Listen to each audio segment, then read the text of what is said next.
கடவுளை நம்பினோர் கைவிடப்படார். ஆனால் காதலை நம்பினோர் அந்த கடவுளை கூட கைவிட்டுட்டு இயற்கையோட சந்தோஷமாக வாழ்ந்துட்டுருப்பாங்க. காதலிக்கிறதுக்கு காதலியோ காதலனோ தேவையில்லை, காதல் மட்டுமே போதுமானது. புரியும் நினைக்கிறேன். புரிஞ்சால் இந்த இடத்துல கை தட்டணும்.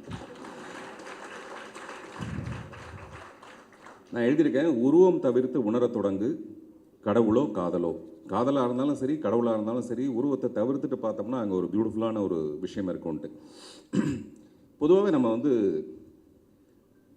ஆசைப்படுறது ஒரு இடம், வாழ்க்கைப்படுறது வேறு இடமா இருக்கும். அது பெண்களுக்கு மட்டும் இல்லை, ஆண்களுக்கு எல்லாருக்குமே நம்ம ஒருத்தர் ஆசைப்படுவோம், ஆனால் வேற ஒருத்தரோட வாழ்க்கைப்பட்டு வாழ்ந்துட்டுருப்போம். உதாரணத்துக்கு இந்த ஷர்ட்டு பார்த்தீங்கன்னா தெரியும்.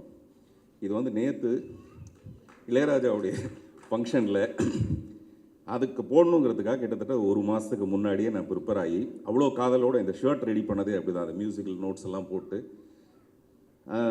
அந்த ஃபங்க்ஷனுக்கு போகணுன்னு ஆசைப்பட்டேன்.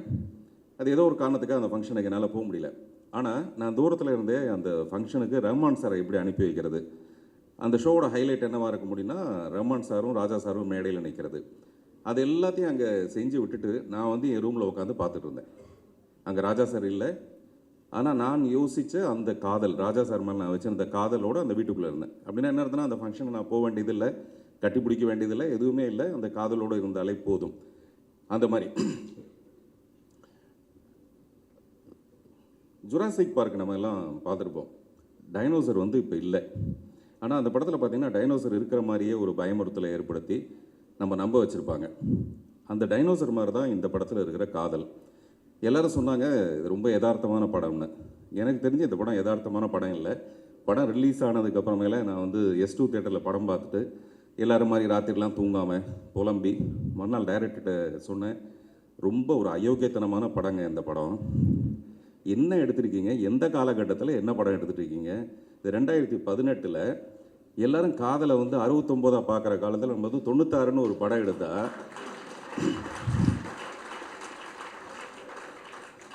என்ன இது இப்படி ஒரு அநியாயமான படம். ஆனால் இப்போ அழகியில் கூட பார்த்தீங்கன்னா, அழகியில் அவங்க 2 பேரும் சேராமல் இருக்கிறதுக்கு ஒரு காரணம் ஒன்று உண்டு. இவனுக்கு கல்யாணம் ஆகிடுச்சு, குழந்தைங்க இருக்குது, அந்த பொண்ணு 2 பேரும் சேர்ந்தால் ரொம்ப அயோக்கியத்தனமாக இருக்கும். ஆனால் இந்த படத்தில் பார்த்தோம்னா அவங்க 2 பேரும் ஒரே ஒரு தடவை கட்டி பிடிச்சாங்கன்னா கூட அவ்வளோ சந்தோஷமாக இருக்கும் நமக்கு படம் பார்க்குறவங்களுக்கு.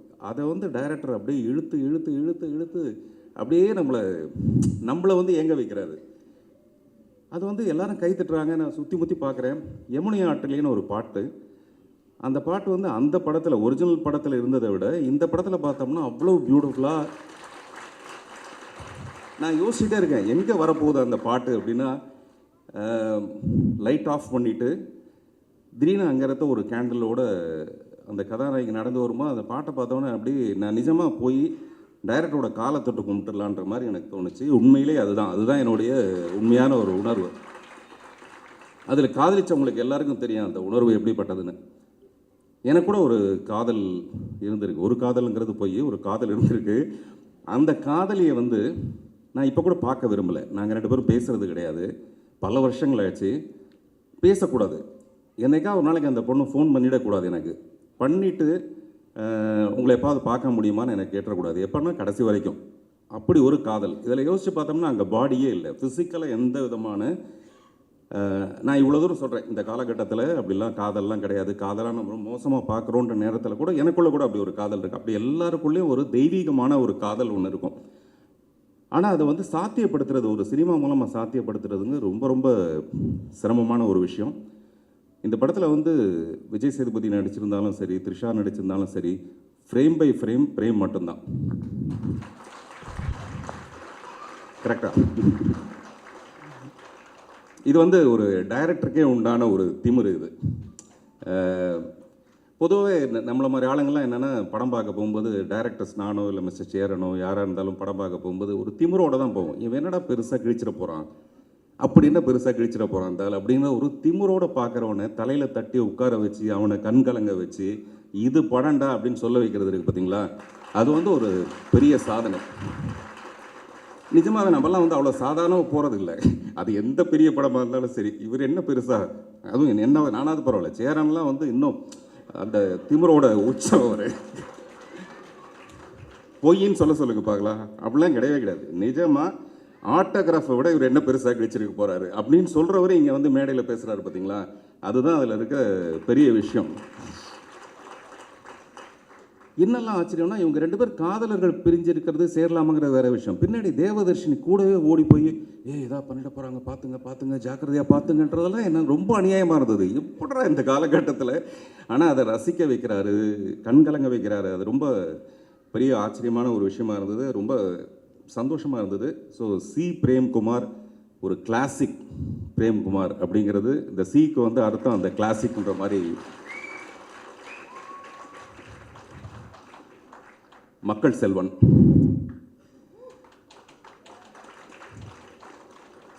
மக்கள் திலகத்துக்கு அப்புறமேல சார் நான் சொல்கிறது வந்து நான் வந்து பொதுவாக பொய் பேசுவேன், பட் விளக்கு வச்சதுக்கப்புறம் பொய் பேசுகிறது கிடையாது.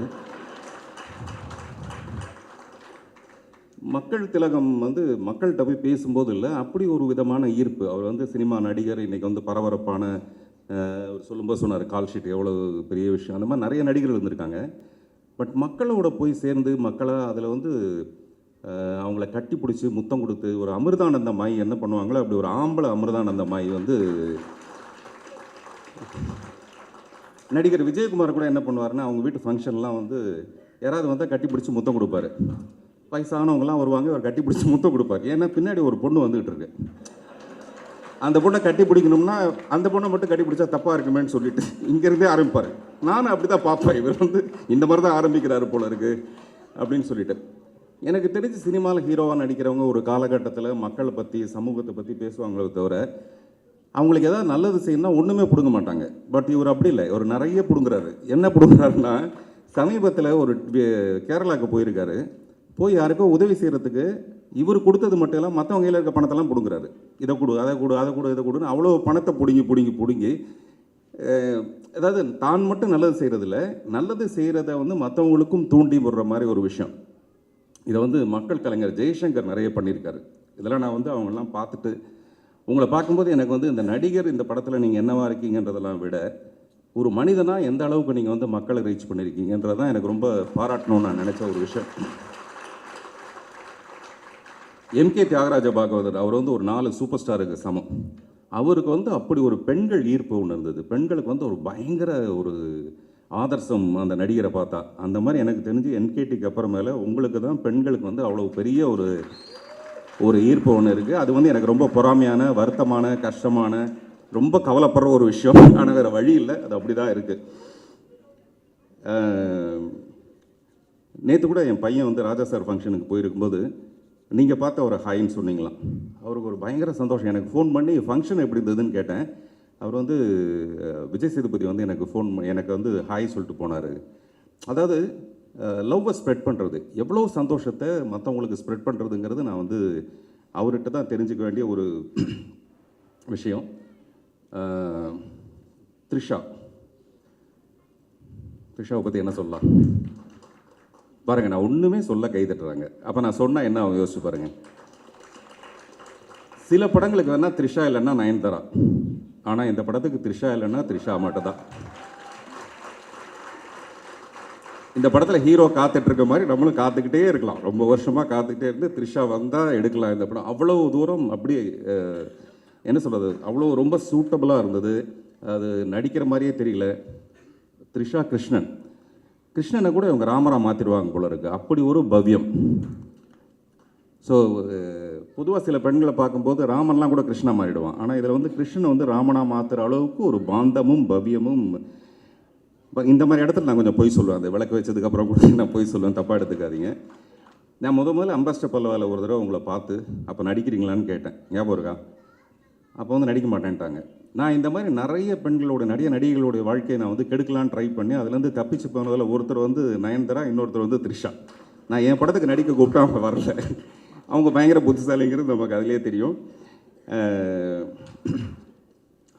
அதே மாதிரி மிஸ்டர் லலித் இந்த படத்தை வந்து வெளியிட்டு ஒரு மிகப்பெரிய வெற்றி படமாக்கியிருக்காரு.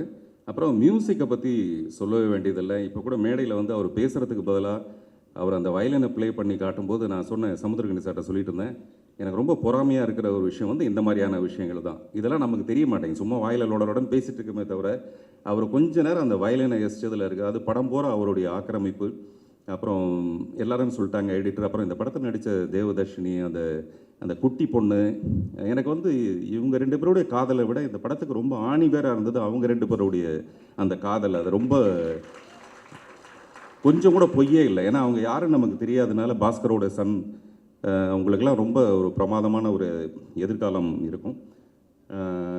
நான் வந்து ஒரு அழகான கிஃப்ட் ஒன்று ரெடி பண்ணி கொண்டு வந்தேன். 96ங்கிறதுனால ஒரு கிளாக்கில் 9ம் 6ம் மட்டுமே வச்சுட்டு மீது எந்த லெட்டர்ஸும் இல்லாமல் ஒரு கிளாக் ஒன்று ரெடி பண்ண உங்களுக்கெல்லாம் கொடுக்கலான்ட்டு. அது வரத்துக்கு தாமதமாகுது, அதனால் அது வந்ததுக்கப்புறம் நான் கொடுக்கணும்னு நினைக்கிறேன். அதுக்கடையில் சேரனுக்கு வந்து டைரக்டரை பார்த்தோன்னே என்ன மாதிரி ஒரு ஃபீலிங் வந்ததோ மேடையில் கூப்பிட்டு, அந்த மாதிரி அந்த டைரக்டருக்கு பதிலாக த்ரிஷா வந்து இப்போ மேடைக்கு வரணுங்கிறது என்னுடைய விருப்பம். மேடைக்கு வாங்க, நீங்கள் வாங்க, தைரியமாக வாங்க. சில விஷயங்களை வந்து நம்ம ஆள் வச்சு தான் செய்யணும்னு ஆசைப்பட்றேன். அதை நம்மளே செய்யாமல் அதுக்கு ஒரு ஆளை வச்சுட்டு செஞ்சால் அது இன்னும் கொஞ்சம் ஆனந்தமாக இருக்கும். நண்பர் விஜய் சேதுபதி அவர்கள் மேலே வந்து 2 பேரும் ஒரே ஒரு தடவை ஹக் பண்ணி இந்த படத்தோட 100வது நாளில் மிகப்பெரிய வெற்றியாக அந்த சார் வாங்க சார்.